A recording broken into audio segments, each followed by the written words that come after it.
A whole accident thing, I had broken ribs and broken back in 3 places and intensive care and all this stuff. It was horrible.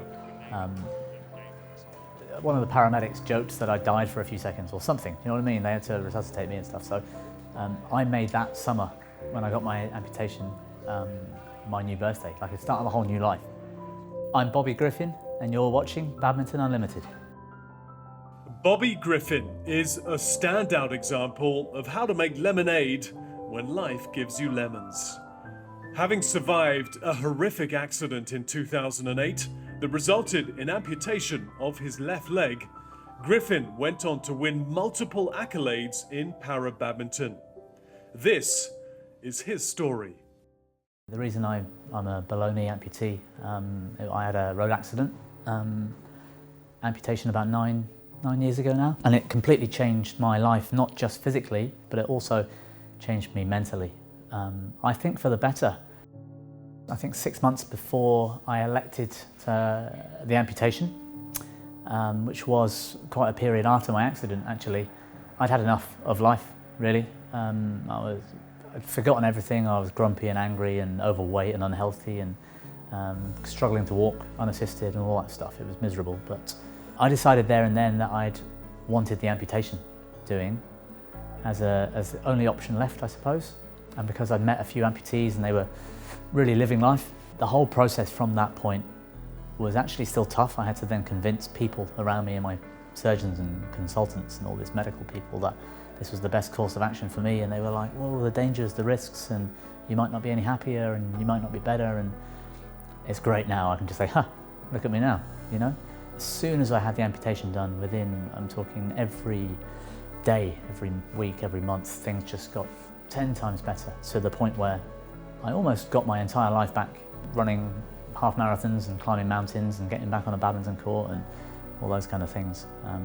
I had a tattoo done. It's actually got a Japanese theme, Irizumi it's called. It's a phoenix with lots of other bits going on and some flowers and stuff that are important to me, but I got the tattoo because I wanted to look at myself in the morning, every morning in the mirror, and the tattoo would remind me to feel like this. Because feeling like that, now as an amputee and disabled, actually I felt more positive about life as a whole and what it's all about and why it's important. And I'd never felt that before. My accident, I was 27 years old when it happened. So yeah, big tattoo to kind of go, hey, don't forget, this is what we're doing, this is why. And every day I see that and it makes me feel good. At the start of my para-badminton career, I went through something like 11 prosthetic feet in almost as many months, just over a year, I'd say. It was 7 in 4 months once, I think. One of them lasted about 2 weeks, another one lasted about a month.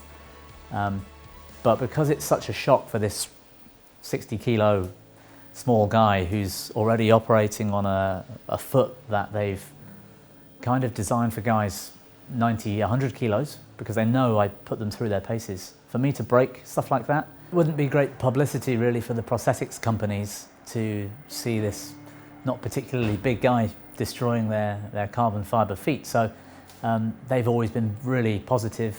In fact, they enjoy the fact that I break it, because there aren't that many people in the world that are putting prosthetic limbs through their paces like badminton players.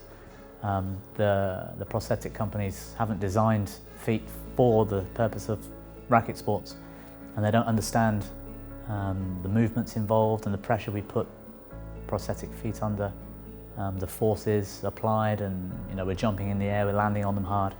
So although it would be expensive for people, they have always been really supportive. They replace them straight away. They do it for free because it's under warranty. And in fact, I'm like a guinea pig. Prosthetics are just naturally evolving over time anyway.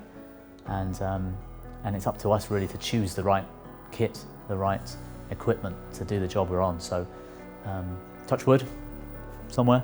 I've got 2 different options now where so far I haven't broken either of them. And yeah, the one I'm using right now has lasted over a year, and I'm training almost full time, so it's working now. I very often now see the bigger picture, and if things aren't great, at least they're not as bad as the day I had my accident and the way my life was going at that stage and for the next 2 years. So nowadays I really do try to enjoy every day and believe in what I'm doing, and I make great efforts to ensure that whatever I am doing is something I want to do and not something I have to do.